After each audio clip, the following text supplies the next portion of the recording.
Chick-Fil-A's values are not Chicago values. We are Chicago, a city built on gambling, corruption, murder, and ballot stuffing. Not intolerance. By the way, for all you cities out there who believe you can pass a zoning ordinance against homophobic sandwiches, you know, you've lost the argument when you've lost Jon Stewart. I think that goes without saying. That's Jon Stewart from The Daily Show last night talking about the Chick-fil-A deal where the mayor of Chicago, you're all familiar with this. Chick-fil-A, the guy who owns Chick-fil-A, Mr. Cathy, he goes on a talk radio show a couple of weeks ago, maybe months ago now, and it discusses his view on traditional marriage. That offends some people because there's a lot of people who would like to see gay marriage be legal in America. And it is not legal in the state of Illinois, by the way. But then as soon as that comes out, all of a sudden you got a Chicago alderman decides he wants to grandstand. He thinks it could be a good idea to go, how'd that work out? There's a Chick-fil-A wants to open up over by my neighborhood. By the way, alderman voice impersonated. There's a Chick-fil-A wants to be open over by my neighborhood. Listen, I don't know. I don't think they got our values. I think they got traffic issues. We're not going to let them open up. And I'm doing that for you. Unless, of course, they want to make a contribution of some sort to one of them gay advocacy organizations. I don't know. You know, right. Maybe that's a good idea. They got a little extra money. By the way, I'm running for re-election. Anyway, so... Is he also defending Drew Peterson? Same guy? Same guy. Let me ask, can I just say something very quickly here? Because I can't let this go, Ro. Yeah, go ahead. You're a lifelong Chicagoan. Within city limits, Chicagoan. We're all Chicagoans here. I'm Chicagoland. Grew up in the south suburbs. Let's face it, we rip on Chicago when it deserves it, which is pretty much every day for various things. But we're also proud Chicagoans. And I just want to say something to Jon Stewart, New Yorker, as he ripped into Chicago there, and maybe in this case, rightfully so. Jon Stewart, New Yorker, I would say to you, I'm sorry we didn't rip off the Native Americans for our homeland like you did. And by the way, why don't you watch a little movie called Gangs of New York so we can look at the origins of how things happened in your town, my friend. Have a nice time in your giant glass house. Continue, please, Ro. And by the way, just so you know, John, the Native Americans beat us here at Fort Dearborn. So there you go. Yeah. Anyway, the point we're trying to make here is that this is a cockamamie idea. There's a cockamamie argument to make that just because a guy is the CEO of a company, he holds political beliefs that a lot of people share. Maybe not everybody in Chicago shares them. Some people do, I'm sure.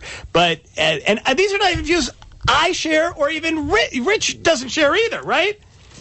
Kathy's I do not share his opinion. No, I don't share his opinion either. But damn it, the guy has a right to his opinion, and it is anathema to the American spirit, let alone letter of the law, to all of a sudden stop a guy from opening a business and using every one of the Chicago levers and thuggery, whether it is real or perceived, that this city has become emblematic of, to try to stop a guy from opening his business, and then to have the mayor jump in and go, I don't think he's got the values either. I'll tell you that right now. I don't think he's got the values. What the hell's he talking about?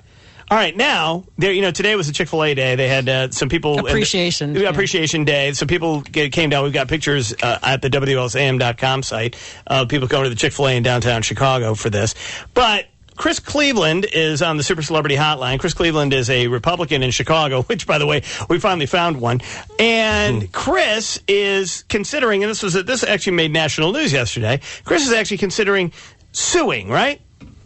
Yeah, that's right. And, this is more than a cockamamie thing. It's more than anathema. It's an illegal thing, and the alderman can't do this. There are laws against this sort of thing.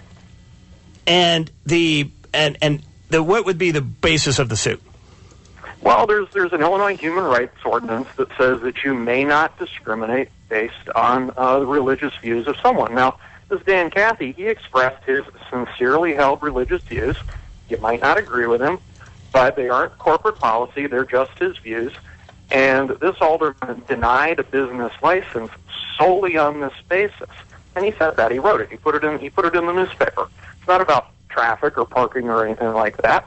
It's about his views. And that's religious discrimination. It's against the law in Illinois. And we filed a complaint with the Attorney General today. And can your group sue civilly here? Say one more time? Can your group sue civilly? Well, we don't need to, because there are human rights agencies, civil rights agencies that do that sort of thing. Will they do it, do you think? Yeah, I mean, we could, but we're not actually the aggrieved party here. Right, but so, will they? I mean, will they? He didn't do anything to us, so we can't sue. But what we can do is ask the Attorney General to investigate, which is something that they're supposed to do. And if there's a violation of the law, which there is, then they have standing to go after him. All right. Well, let's see how far that goes in Illinois. But anyway, it's at least Chris, you're right on this issue. This is the kind of thing that if it were going in any other direction, there would be people doing exactly what you're doing, petitioning to the Attorney General of the state of Illinois to investigate and to come to an answer here. And especially when it comes to what goes on in this city. Oh my God. Did you see? Thank you, Chris. Appreciate your time, sir. Thank you. Did you see the story last night, Wardroom on the NBC site? Did NBC.com, NBC5.com. Did this story. They looked at global cities, and we always want to talk about a global city. That was the whole idea of going to get the Olympics and NATO and all the rest of it. We're a global city. We want to be there.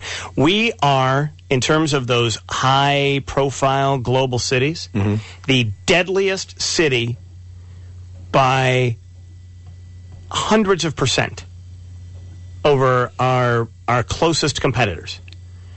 And when you stop now, for example, and I just want people to think about this.